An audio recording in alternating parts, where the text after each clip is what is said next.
श्री शिवाय नमस्तुभ्यम। बुरहानपुर मध्य प्रदेश में चल रही श्री अश्वत्थामा शिव महापुराण की कथा का आज दूसरा दिन था। किसी कारणवश अगर आप आज की कथा नहीं सुन पाए तो हम आपके लिए लेकर आए हैं कथा की विशेष जानकारी और उपाय।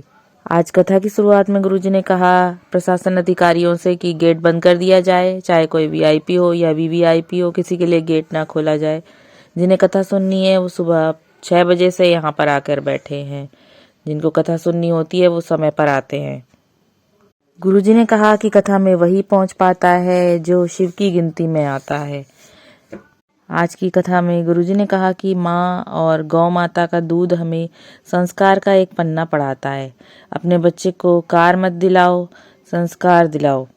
कार दिलाओगे तो एक दिन वो कार बेचकर खा जाएगा, लेकिन अगर आप संस्कार देंगे तो वो किसी दूसरे को देने का हक रखेगा। आज कथा में गुरुजी ने कहा कि जब आपका बच्चा गलत मार्ग पर जा रहा हो, व्यसन मदिरा में या मांस मदिरा में लग गया हो, तो आप ये उपाय अवश्य करें। आप बेलपत्र की डंडी का जो पिछला गांठ वाला हिस्सा होता है जिसे हम निकाल कर फेंक देते हैं, उस डंडी को तोड़ लीजिए और अशोक सुंदरी वाली जगह पर समर्पित कर दीजिए। फिर उसे वहां पर से उठाकर बेलपत्री के वृक्ष के नीचे आप समर्पित कर दीजिए। भगवान शंकर को एक लोटा जल समर्पित करिए और एक बेलपत्री समर्पित करिए और जल थोड़ा लोटे में झेल लीजिए और बेलपत्री अपने बच्चे को दीजिए। धीरे धीरे आपका बच्चा सही मार्ग पर चलने लगेगा। आज कथा में गुरुजी ने कहा कि बेलपत्री के वृक्ष की मात्र छाया पड़ने से व्यक्ति को मुक्ति मिल जाती है। गुरुजी ने कहा कि आज की दुनिया में जो सबसे गरीब है वो सुखी है और जो अमीर है वो दुखी है। जो गरीब है वो कहीं पर भी बैठ के कथा सुन लेता है, चाहे जहां उसे जगह मिले, जैसे वो बैठने को मिले वैसे वो कथा सुन लेता है। लेकिन जो अमीर आदमी होता है वो पहले सारे सुख साधन दिखता है, उसके बाद भी उसका कथा में मन नहीं लगता है। गुरुजी ने कहा कि शंकर की कथा में सेवा करने वाला कोई दूसरा नहीं, स्वयं शिव है। जो कथा कह रहा है वो भी शिव है और जो करा रहा है वो भी शिव है। गुरुजी ने कहा कि आपका जिसका मन करे, जिसमें भी आपका मन लगे, उसको भजो, पर भजो अवश्य भजन करो। चाहे राम कृष्ण या शिव, जिसमें भी आपका मन लगे आप उसका भजन अवश्य करिए, उसी से आपका कल्याण होगा। आज की कथा में गुरुजी ने कहा कि छोटे छोटे बच्चे जब मंदिर जाते हैं, जल चढ़ाते हैं, तो लगता है कि कलयुग नहीं शिव युग चल रहा है। बड़ा प्रसन्न होता है मन उनको देखकर। आज की कथा में गुरुजी ने कहा कि मीराबाई, नारद जी, नामदेव जी, ध्रुव, कर्माबाई और अश्वत्थामा ये सब 4 वर्ष के थे जब इन्होंने घोर तपस्या में ये लोग प्रभु की भक्ति में लीन हो गए थे। पर हम अपने 4 वर्ष के बच्चे को देखकर सोचते हैं कि ये अभी क्या करेगा, अभी से क्या भक्ति करेगा। धीरे धीरे समय व्यतीत होता जाता है और बच्चा बड़ा होता जाता है, उसके बाद वो नहीं सुनता आपकी, तो आप बाल्यकाल से ही उसमें भक्ति का गुण संस्कार डालिए। आज कथा में गुरुजी ने कहा कि महाशिवरात्रि आने वाली है। महाशिवरात्रि पर भगवान ब्रह्मा और विष्णु के समक्ष शिवलिंग रूप में भगवान शिव प्रकट हुए थे, इसलिए उसे महाशिवरात्रि के रूप में मनाया जाता है। महाशिवरात्रि पर उमा और महेश जी का विवाह भी हुआ था, इसलिए महाशिवरात्रि को शिव शंकर जी के विवाह के रूप में भी मनाया जाता है। गुरुजी ने कहा कि माता पार्वती का 52वां स्वरूप था माता उमा का, जिनका विवाह महेश के साथ हुआ था महाशिवरात्रि के दिन।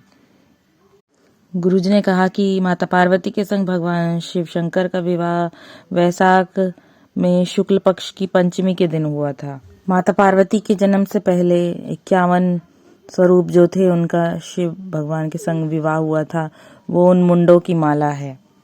नारी का सम्मान करना भगवान शिव बहुत अच्छे से जानते हैं।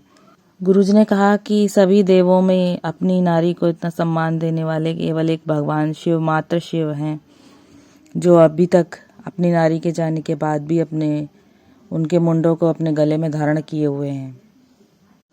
आज की कथा में गुरुजी ने बताया कि वट वृक्ष ब्रह्मा जी के सिर का स्वरूप है।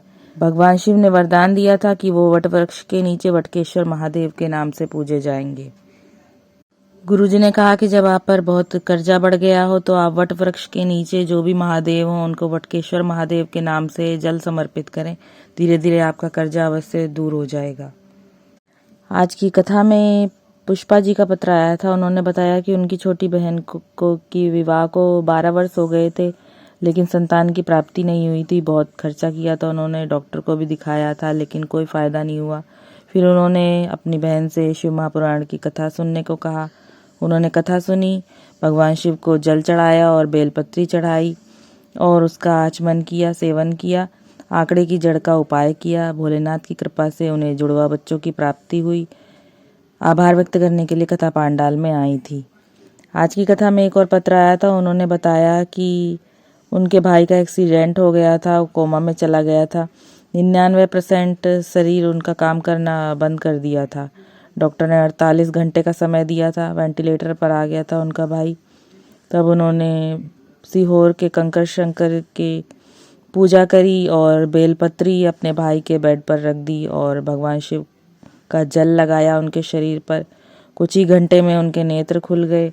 भोलेनाथ की कृपा से वो स्वस्थ हो गए। आभार व्यक्त करने के लिए कथा पांडाल में आए थे।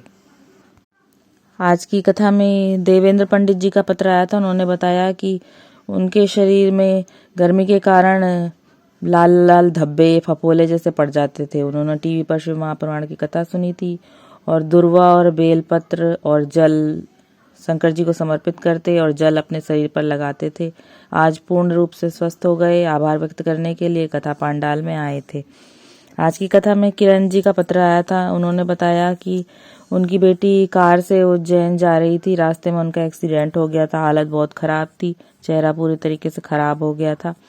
फिर उन्होंने भगवान शिव को जल चढ़ाया और कुंदकेश्वर महादेव के नाम से दवाई दी अपनी बच्ची को। धीरे धीरे उनकी बच्ची स्वस्थ हो गई। आभार व्यक्त करने के लिए कथा पांडाल में आई थी। आज की कथा में सुनीता जी का पत्र आया था। उन्होंने बताया कि उनकी पुत्री के विवाह को 8 साल हो गए थे, संतान नहीं हुई थी। डॉक्टर ने जवाब दे दिया था कि अब इनको संतान नहीं होगी और टेस्ट ट्यूब बेबी भी नहीं हो सकता है। फिर उन्होंने अपनी पुत्री से शिव महापुराण की कथा सुनने को कहा और उन्होंने तुमरुका जी के नाम से उनको शिव जी का पूजन करने के लिए कहा। उन्होंने उपाय किया और भगवान भोलेनाथ की कृपा से उनकी गोद भर गई और आभार व्यक्त करने के लिए वो कथा पांडाल में आई थी। गुरुजी ने कहा कि भाग्य लिखने वाला देवता होता है, लेकिन भाग्य बदलने वाला महादेव होता है। आज की कथा में इमलबाई जी का पत्र आया था। उन्होंने बताया कि उनकी किडनी ने काम करना बंद कर दिया था, डायलिसिस पे आ गई थी। डॉक्टर ने डायलिसिस के लिए बोल दिया था। फिर उन्होंने भगवान शिव को जल चढ़ाया, कुंदकेश्वर महादेव के नाम से दवाई ली। दोबारा से जांच कराने के लिए जब वो गई तो डॉक्टर ने कहा कि अब डायलिसिस की जरूरत नहीं है, किडनी उनकी काम करने लगी है। आभार व्यक्त करने के लिए कथा पांडाल में आई थी। आज की कथा में जायसवाल जी का पत्र आया था। उन्होंने बताया कि गुरुजी आपने बच्चों को जल चढ़ाना सिखा दिया है। बहुत खुशी होती है उनको छोटे छोटे बच्चों को मंदिर जाते हुए देखकर। शिव मंदिर में महिलाओं की भीड़ लगी रहती है, उनको पूजा करने का भी अवसर नहीं मिलता है। उन्होंने गुरुजी का आभार व्यक्त किया कि उन्होंने सभी को शिव भक्ति का मार्ग सिखा दिया है। आज की कथा में गुरुजी ने बताया कि 4 वर्ष के अश्वत्थामा थे जब उन्होंने शिवजी की घोर तपस्या करी और शिवजी ने उनको दर्शन दिए दूधेश्वर महादेव के रूप में, जिनको टपकेश्वर महादेव भी कहा जाता है। तो ये थी आज की कथा से जुड़ी विशेष जानकारी और उपाय। आशा अगर आपको वीडियो उपयोगी लगा हो तो कृपया लाइक, सब्सक्राइब और शेयर जरूर करिए और कमेंट बॉक्स में हर हर महादेव अवश्य लिखिए।